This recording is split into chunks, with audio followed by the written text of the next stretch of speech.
से महंगाई को लेकर के यहाँ पर आंदोलन चल रहा है। महिलाएं बड़ी तादाद में, रुता अवार्ड जी यहाँ पर है, जितेंद्र अवार्ड जो आमदार है कलवा मुमरा के।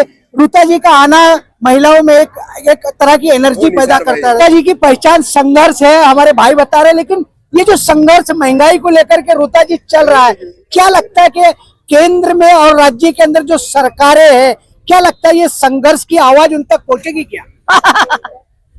ये बहुत ही अच्छा सवाल है। अभी आपका चैनल अगर वो देखे तो हमारी आवाज पहुंच भी जाए शायद। इनको कोई फर्क नहीं पड़ता।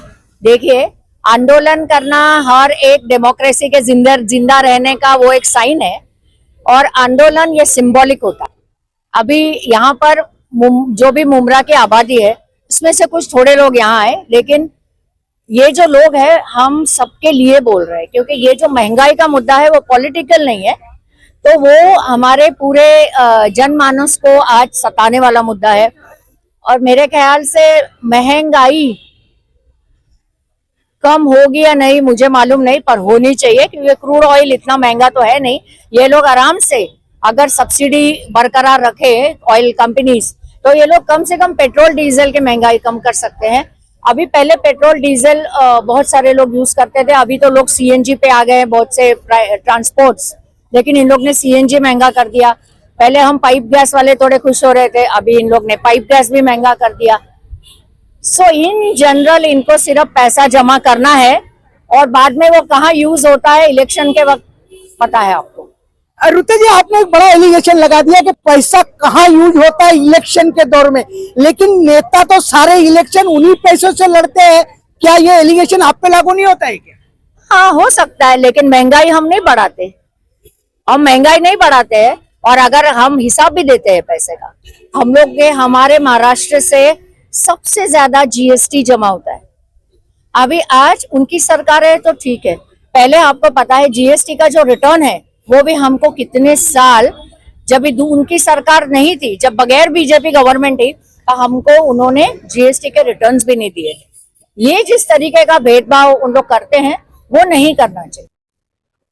रुता अवार्ड जी, जैसे आप कह रही हो महंगाई को बार बार बीजेपी सरकार को ही कोसा जाता है, लेकिन 12-14 साल बीजेपी सरकार को देश में हो गए, और जिस तरीके से उनकी सत्ता का ग्राफ स्टेट टू स्टेट बढ़ता चला जा रहा है, क्या नहीं लगता कि ये जो महंगाई की बातें, पेट्रोल डीजल की बातें, क्या भारतवासियों को समझ में नहीं आती है? आपने कल एक स्टेटमेंट पढ़ा होगा, आप तो पत्रकार है, तुलसी मैम ने बोला था कि ईवीएम हैक हो सकते हैं।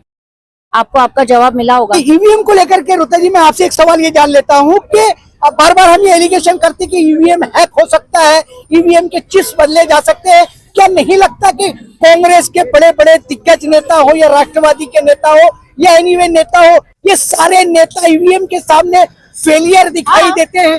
क्योंकि ईवीएम का चुनाव आयोग जो ईवीएम बनाता है, लाता है, रखता है, वो सारे आज गवर्नमेंट के हाथ में है, ऑपोजिशन के नहीं। ऑपोजिशन के हाथ में ईवीएम का कुछ भी नहीं होता है। तो क्या लगता है कि जितेंद्र अवार्ड जी 1 लाख वोटों से मुमरा कलवा में जीते, इसमें कोई ईवीएम का योगदान नहीं है? पिछले जब से इलेक्शन हुआ उसके 4 महीने पहले से ईवीएम पे हमारी पूरी टीम काम कर रही है। Thank you. ये जो महंगाई को लेकर के आप प्रोटेस्ट कर रही हो, क्या लगता है कि महाराष्ट्र की सरकार या केंद्र की सरकार महंगाई के बारे में आपकी बातें सुन लेगी? जरूर सुनेंगी सर। हम लोग हमेशा हर चीज के लिए लड़ते आए। सिलेंडर का भाव हमें बर्दाश्त नहीं हो रहा। ये सिलेंडर का भाव इतना बढ़ चुका है कि ये सिलेंडर लेना, खाना, या तो फिर हमें चूल्हे दे दो। आप लोग ने क्यों हमारे से चूल्हा छीन लिए, क्यों हमारे से लकड़ी छीन लिए, क्यों हमारे से घासलेट छीन लिए? हमें वो सब चीज, हम हमारे लकड़ी से खाना चालू करते। पेट्रोल का, डीजल का भाव बढ़ा दिए, रिक्शाओं का भाव बढ़ गया। अब ये धूप में कि हम लोग चलते जाएंगे, चलते आएंगे। जो 10 रुपया था फेयर, वो आजकल 15-20 रुपया हुआ। जिए कैसे हम लोग? आप लोग जरा हम लोग का साथ दीजिए। शबाना आपा यहाँ पर है। शबाना जी, क्या क्या कहोगी? आप तो एक मंझी हुई सोशल वर्कर हो, क्या वाकई में महंगाई की मार लग रही है क्या? बहुत महंगाई की मार तो इतनी बुरी लग रही है कि हम गृहिणियों को मालूम पड़ना है, इलेक्शन शुरू होता है तो भाव कम कर देते हैं हर चीज का, और जैसे इलेक्शन खत्म होता है सब चीज का भाव बढ़ा देते हैं। आप देखो, सिलेंडर पे 50 रुपया बढ़ा दिए। आप बताओ, सैलरी तो बढ़ रही नहीं और महंगाई बढ़ती चली जा रही, तो कैसे घर चलेगा बताइए?